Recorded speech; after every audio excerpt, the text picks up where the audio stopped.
Welcome to Better Teaching, Only Stuff That Works, a podcast for teachers, instructional coaches, administrators, and anyone else who supports teachers in the classroom. This show is a proud member of the BE Podcast Network, shows that help you go beyond education. Find all our shows at bepodcastnetwork.com. I am Gene Tavernetti, the host for this podcast, and my goal for this episode, like all episodes, is that you laugh at least once and that you leave with an actionable idea for better teaching. A quick reminder, no cliches, no buzzwords, only stuff that works. My guest today is Joe Finch. Joe Finch is in his second year at his current position as a fifth grade teacher in Kelseyville, California. Prior to his current position, he spent 1 year teaching fourth grade and PE in the state of Washington, where he received his teaching credential. In 2018, Joe and his family relocated to California, where he transitioned to a role as a stay-at-home dad, which he did for 5 years while also subbing part-time and earning a master's degree in curriculum and instruction. Joe's going to tell you about his solo journey of professional development, and he's going to tell you a little bit about how we met and what our relationship developed into. I think you're going to enjoy this one. Hello, Joe. Welcome to Better Teaching, Only Stuff That Works. Thank you for being here after a full day of work. Oh, yeah. Thank you for having me. It's a pleasure to be here. I've been looking forward to it. So I'm excited. All right, terrific. Well, one of the things we mentioned in your introduction is that you did a master's in curriculum and instruction. And you know what we hear a lot these days on social media is what people learn and don't learn in our education programs. I was just wondering, what were the most important things you learned in your master's? And are there any things you wish you had have learned that wasn't included? Yeah. I'm all over social media these days, so I'm well aware of the conversations going on out there. To be 100% honest, and I had this conversation with some coworkers the other day, I didn't learn a whole lot in my master's program. It was disappointing after completing it because I went into it hoping to learn how to become a better teacher. The one thing that stands out in my mind was a graduate level course all on differentiation, the entire course. And looking back, I feel like that was a huge waste of time. And I regret taking that course.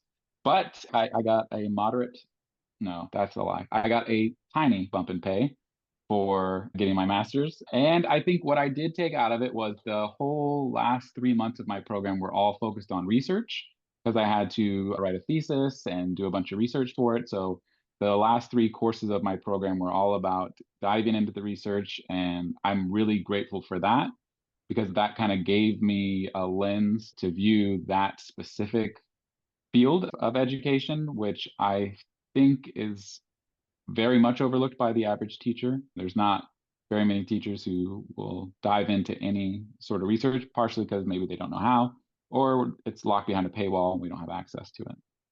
I'm going to pile on to how good you feel about having those courses because I don't think those occur in most master's programs. You know, I know that I didn't really encounter how to look at research, how to read research or anything until a doctorate level. And so feel good about that. Feel good about I feel really great. And, going into my master's program, I decided because I'd gotten my credential through a bachelor program. So when I got my bachelor's, I got a bachelor's in education and it came with a credential. And then I took a break from teaching to stay at home with my own 2 kids. And I started subbing at the local middle school, and it was immediately post-COVID. And I was walking into rooms and I just thought, what can I do to help these kids? And naively now, knowing what I know, at the time I thought, I'll go back to school, I'll get a master's, I will become a better teacher. And so that's what I did. And at the end of it, I just thought, okay, now I can say I have a master's, but I can't say that I improved my instructional practice in any meaningful way. But you did go on to a do-it-yourself program Yes. for improving your practice. And you are now one of those folks you can find on Twitter who's right in the middle of the science of learning stuff. How'd you get interested in that, or how'd you find out about it? How'd that come about? I think it started with when I took the break from teaching. I was staying at home. I really wanted to, I had this idea of myself that I would be this cultured adult. So I got a subscription to the Atlantic and, I started following the news and all these other things. And I came across, it must have been 2018, an article in the Atlantic. I think that was either written by Natalie Wexler or mentioned Natalie Wexler in her book, The Knowledge Gap. And, I just thought, oh, I'll read that book. So I bought it, I read it. That led me to E.D. Hirsch. I read a bunch of his books. I really enjoyed them. And in my head, I had a year and a half of classroom experience at that point. In my head, all those things were just kind of clicking. And I just was thinking to myself, yep, this is exactly what I experienced. This is exactly what I'm seeing. And so that was about 2018. And then life happened, and I didn't really think anything about teaching again until 2021, so about 3 or 4 years, when I started subbing again. And so then I was kind of on the periphery, but then again, I decided, oh, I'll get my master's and that will make me a better teacher. And it didn't. And then I got hired to teach fifth grade. And I remember thinking, I don't feel very prepared for this. So I started looking at any resource I could. I think I must have like Googled something or something. And I came across Melissa and Lori Love Literacy.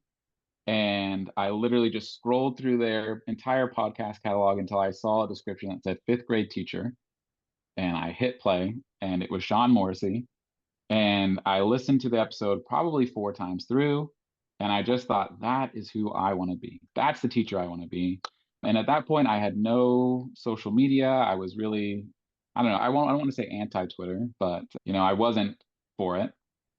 But he said, reach out to me on Twitter. And so I went on and I created an account and I reached out to him, and he just opened the floodgates, gave me all these recommendations.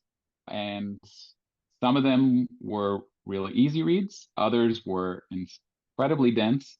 And it took me about a year or so to get through it. And so that's kind of my journey. So Sean Gus kind of got you started. And I think one of the things that I want to highlight in what you said is that, we can think what we want about Twitter and all the ugly stuff that goes on, but there are a lot of nice people on there that are willing to help you. And I want everybody to know that, all the listeners, don't be afraid to reach out to folks. I mean, the worst thing that could happen is somebody will say no, but for the most part, it's not going to be no. Yeah, I agree completely. And I had that revelation too when I thought, for me in my head, all these people that I've reached out to on Twitter, yourself, Zach Rochelle, Sean Morrissey, Blake Harvard, Natalie Wexler, these people are celebrities to me, and I just think, what business do I have, reaching out to them? What space, what right do I have to occupy that same space? But it was really just so positive, reaching out to Sean and getting, tons of recommendations. Blake Harvard sent me a bunch of presentations, all these people just so willing to help one another, which was fantastic. So you grabbed a lot of strategies, tools, techniques from everywhere, all these disparate sources, and you started implementing them. Yeah, yeah. I think going into last year, I wanted to, but I didn't know enough. I was still absorbing a lot of the things that I was learning. And it wasn't until this summer that I had a chance to really kind of come up with a game plan, because I knew I didn't want to start mid-year. I wanted it to be from day one, this is how I was going to run my classroom. And so, I read Just Tell Them by Zach Rochelle. I read all 3 versions of Teach Like a Champion. I just read a ton of different books, Run the Room. And I thought, okay, I'm going to make it work. I'm going to have cold call. I'm going to do turn and talk. I'm gonna look for that golden silence. I'm gonna do all these things, but I still kind of felt like there was something missing in my room. Well, I want people to know that I am speaking right now to the Joe Finch, who I've been trying to make famous for the term the Frankenstein lesson, where you have patched all of these things together, what you just described, everything from Teach Like a Champion to Blake to Zach to all of these things, and you kind of patched them all together. And I imagine that you saw some success with these strategies and techniques. Yeah, I think I definitely did. I think for me, the biggest thing was just getting the room ready for learning. So priming the room for learning, establishing those routines, establishing, when we are here, we're here to learn. When we are in this room, we are silent. And these are the reasons why we're silent, because if we're not, we can't pay attention. If we're not paying attention, we can't learn. So I think that was a real positive of implementing them. Yeah, like I said, just priming the kids because unfortunately, there aren't a whole lot of school-wide structures that support that, and it's kind of on the classroom teacher to create that environment in their class, which is what it is. I could sit here and lament about how unfair that is, but that's education, and we roll with what we have. Well, and here we are. So now we've talked about you reaching out to different folks and people providing support for you, which leads us to kind of how we met. And you reached out to Zach, I think. Yeah, I had reached out to Zach about some Step Lab stuff over the summer because he's the North America rep for Step Lab. And through our conversations around that, he had mentioned doing a book study on his book, and I was all for it. So we organized that. And then as the school year got underway, I very boldly, I guess, asked him if he wouldn't mind viewing some of my lessons. I had gone into the year planning to film lessons anyways, just for my own practice. And he said, "Oh, yeah, just send them over. But do you mind if I share them with," I can't remember the exact phrase he said. In my head, it sounded like mentor. But he said, "Well, with Gene Tavernati." And I'll be honest, I didn't know who you were at the time. And I was just like, sure, more people in this sphere with eyes on me who can give me, practical advice, the better. And then, yeah, you ended up reaching out to me saying, "Hey, how would you like to, do this coaching cycle?" And I was all for it. Yeah. Well, you boldly reached out to Zach. Zach boldly reached out to me. And then here we are. We got hooked up and we started doing this. And had you ever had any coaching before? Nothing at all, really. We have an instructional coach in our district who rotates to both of our elementary schools. And she spent a lot of time in my room last year, but it was never a whole lot of here are some strategies you can use to improve your classroom or your student learning outcomes, which is kind of what I was looking for. She was more of just someone I could vent to, and she could say, "Oh yeah, kids these days," but which was great, and I Sure. enjoyed that and I appreciated that very much. But I wanted to be challenged. I wanted to be pushed. I wanted to take what I had learned and use it more applicably, I suppose, instead of just in theory. Well, so we started working together, and it was again, it's very different for me. I'm getting a little bit more used to it now about doing this virtually, but it was a little bit easier to get going because you were already, recording your lessons. And the first couple lessons that I saw that you sent were exactly what you described. I mean, it's like, here's a guy who has read Doug Lemov. Here's a guy who knows all of these strategies. And you're right. It was time to take it to the next level. And that next level that we talked about was incorporating a more structured lesson design. Yeah, I agree. And, it's funny too, because when we first started working together, it must have been in like our first or second week corresponding where I made that Frankenstein comment. And I remember it was in the middle of my wife and I had been watching the new Frankenstein movie on Netflix for like 4 or 5 nights in a row because we couldn't stay awake. It's like 2.5 hours long or whatever. Yeah. And it was just like a spur of the moment. I think we were having a conversation where I was just thinking, I have all these pieces, but I can't figure out a way to put them together effectively. And so, yeah, I just think we were talking. I said, yeah, it's a Frankenstein monster in there. So you send us videos.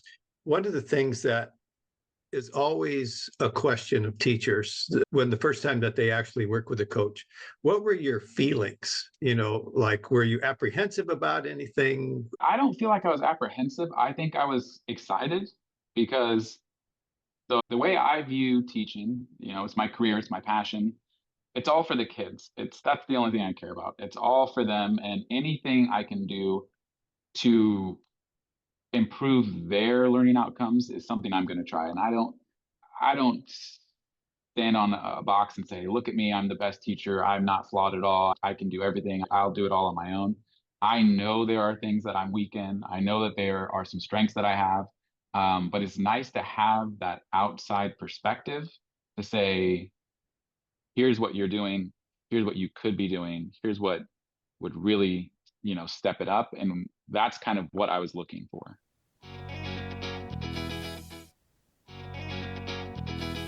Well, one of the things when I first started watching your videos and giving you a little bit of feedback and some suggestions were things that you said you wanted to work on. And one of the things was to quicken the pace and, just a few suggestions. And you took them right away and you implemented them and you worked on them.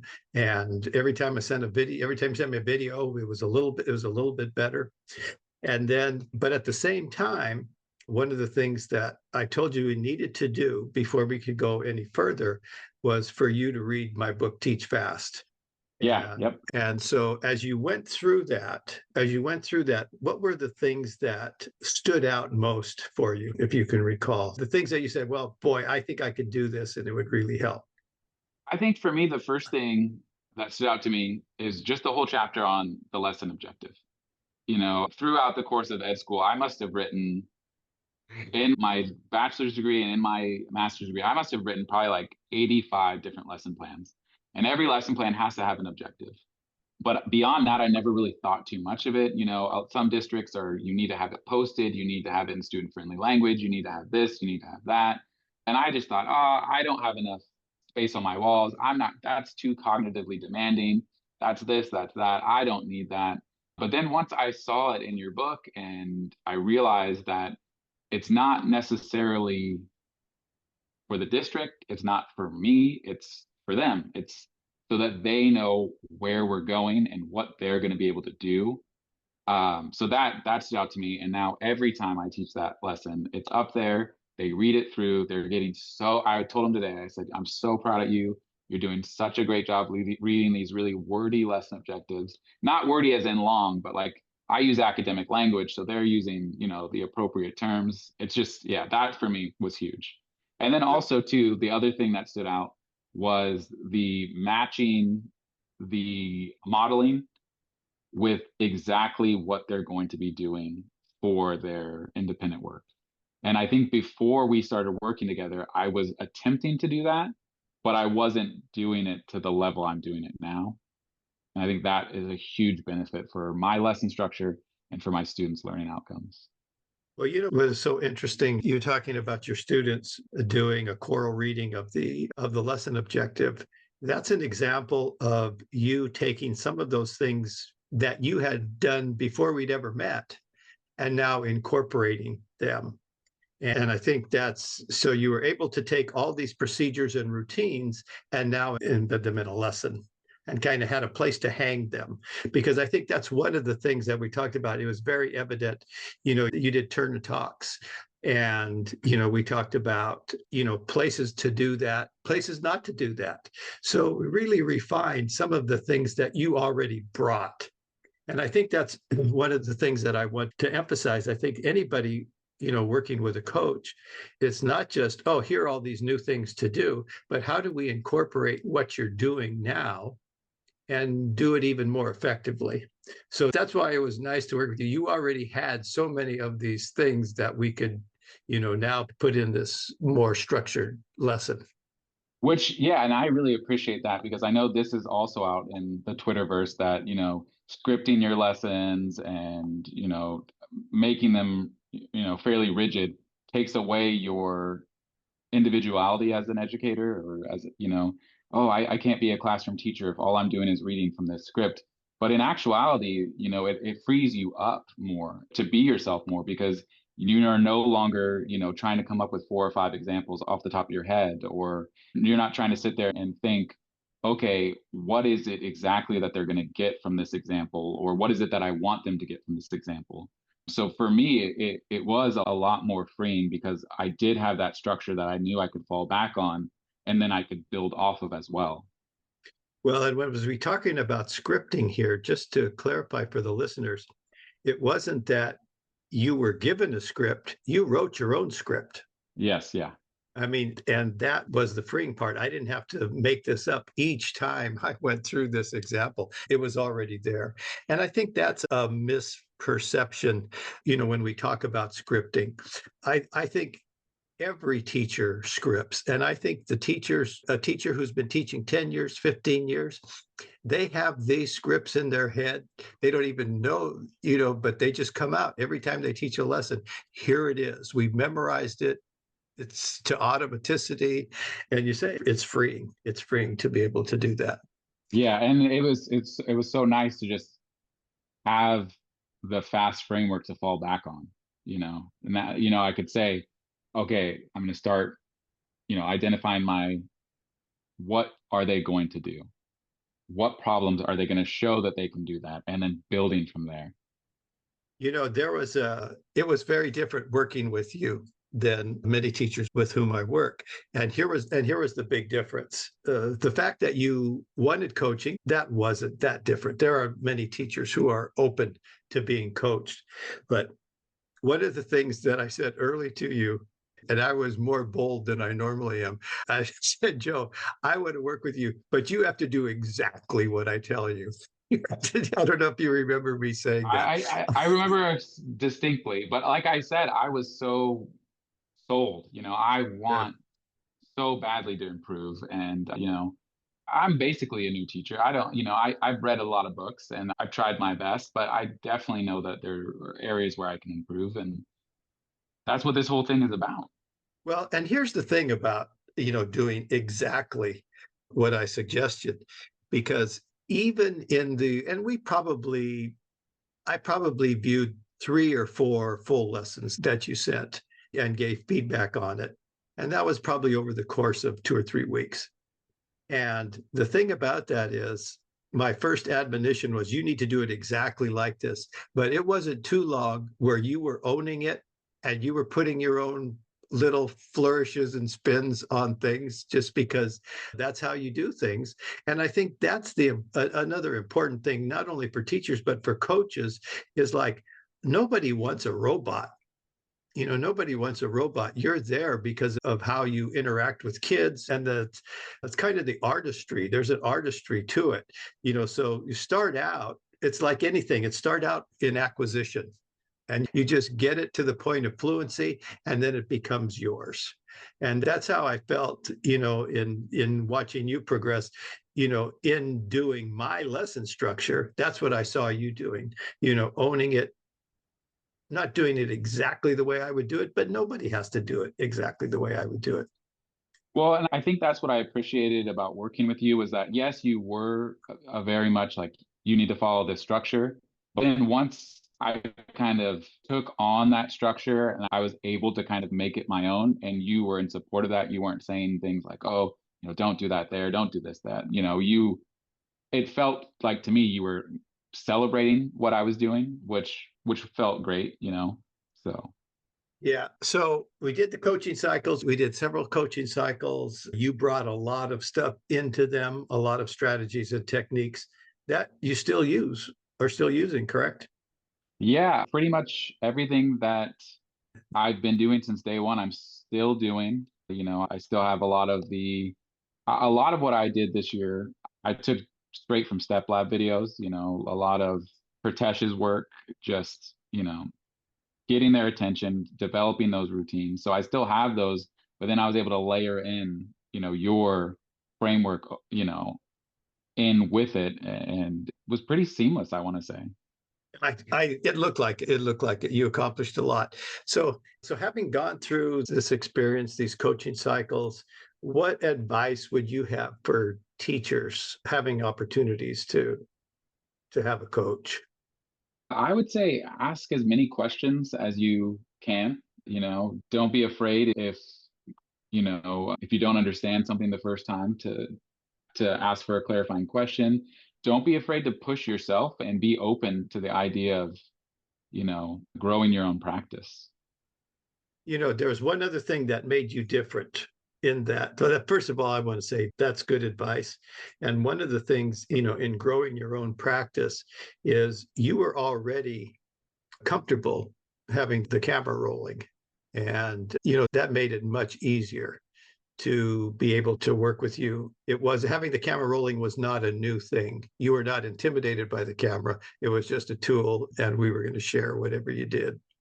Yeah, and like I said, going into the school year, I wanted to film myself so I could watch it back and kind of go over it and see what was successful, what was not successful. Because I think going back to my master's work, I did have a class just on reflective practice. And from what I can recall in that class, they never once mentioned record yourself. It was a lot of just after each lesson, jot down a couple notes. At the end of the day, get a reflective journal and write in that journal, which I think are valid practices. But at the same time, we are, as teachers, managing so much in our head that there's no way we could remember exactly what went well in a lesson, what could have been improved in a lesson. We might have a moment that we recall. I remember watching back some of the lessons that I shared with you and thinking, I have no memory of saying that. I Yeah. was asked a question. I don't remember responding to that question. It's just kind of automatic. And I think to truly grow your practice, you need to be aware of what you are doing and what you're not doing. And the only effective way to do that is through video. It doesn't lie. It'll Right. tell you what you're doing, what you're not doing. Right. So you have a Substack. What is I, what is your Substack? You actually got a little bit of traction on a post recently. yeah, that post I wrote, but was shared via I want to say the Science of Reading Classroom, I think is what the Substack is called. I've been dancing around the idea of doing my own Substack for a while, but I don't know, I'm still in this, and I had this conversation with Laura Stam a couple weeks ago. I still feel like an imposter. I mentioned earlier, I don't feel as comfortable as maybe I should in this air space that I'm occupying, but I'm hoping that I will get comfortable. So I would very much like to have the Substack. The post that you're referring to was all about the student growth in reading that I completely attribute to Sean Morrissey's fantastic word mapping project. And yeah, I gained a ton of traction and I was really grateful for it because the more connections I can make, the better I can prepare myself. And so that was great. But like I said, I want to start writing my own. It's just kind of intimidating. I just needed to dive in and rip the band-aid off. Well, congratulations on that. So, before we go, do you have any questions for me, Joe? Yeah, Gene, I've been kicking this can around a little bit. And if there was one thing you think every new teacher could do to improve their practice, over like not necessarily overnight, but within the first couple months of teaching, what do you think that would be? Well, I think every teacher should be grounded in explicit instruction. And more than what most folks get now, I know this was a long time ago when I was doing a credential program, you would take a survey course on different methods of instruction. So you weren't trained in how to do anything. You didn't receive training. You just learned about something. You learned how to describe it. You learned how to identify it as opposed to other things. But I think explicit instruction is the foundation.